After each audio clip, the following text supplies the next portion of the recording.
Moi, j'aime bien écouter toute seule des histoires sur Kiku. Le retour... Le... Le retour du ménestrel... Alors, je disais... Le retour du ménestrel qui pète. Ce matin-là, le chevalier orange avait quelques emplettes à faire et il se dirigea pour cela vers la ville la plus proche de son château orange. Il arrivait à peine au cœur de la cité qu'il entendit une douce mélodie.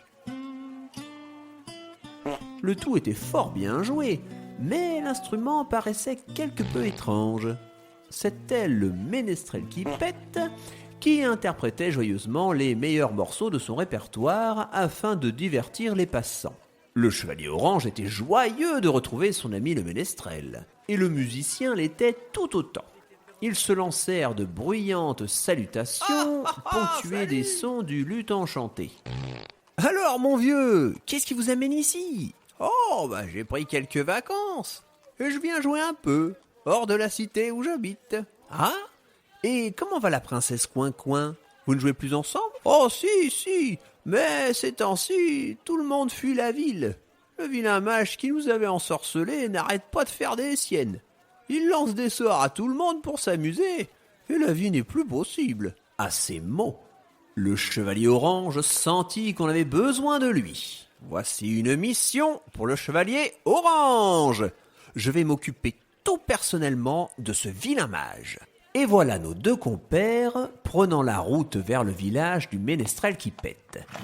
Peu avant d'arriver, ils croisèrent un ogre accompagné d'une petite fée des bois.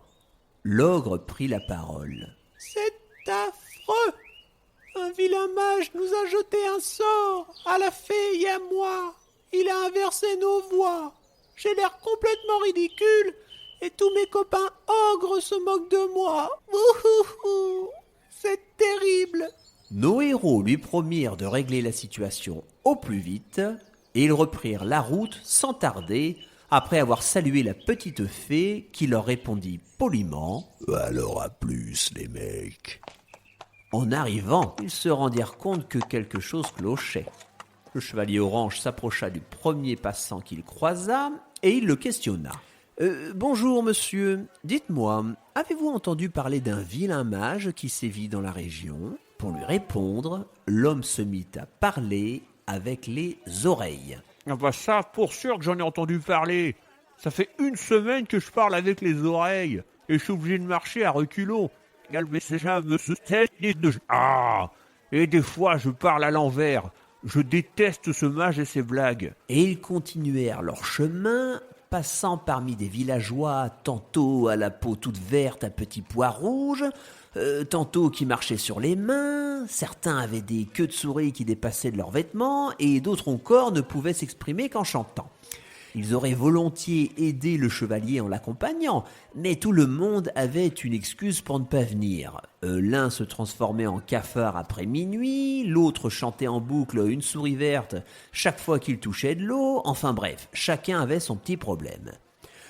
Le chevalier orange se plaça alors au beau milieu du village, prit la parole et s'exclama d'une voix tonnante « Mes amis, nous devons arrêter ce mage, et si nous partons tous ensemble, nous pourrons y arriver. » Ouais, Bravo. Alors tout le monde se mit en route, même le pauvre monsieur aux bras changés en banane et qui ne pouvait marcher qu'en récitant des poésies seulement les jours impairs dans le calendrier du royaume du printemps. La foule arriva devant la forteresse du mage qui commençait déjà à se défendre en lançant des sorts dans tous les sens. Et un éclair à droite et un nuage de mouches qui pique à gauche. Il fit même rouler une vague gigantesque, renversant la moitié des villageois qui durent reculer en flottant. Il était difficile de l'approcher, mais le chevalier eut une idée. Il prit avec lui un homme qui avait des jambes de 12 mètres et lui demanda de placer en face de la fenêtre du mage un gros miroir. Il lui était à présent impossible de lancer des sorts, sous peine de se les voir renvoyer en pleine figure par le miroir. Notre héros en profita alors pour se faufiler dans le château. Il fonça vers le vilain mage et celui-ci n'eut le temps que de lancer un seul sort avant que le chevalier ne lui assénât un grand coup de pommeau de son épée sur la tête. Paf, oui.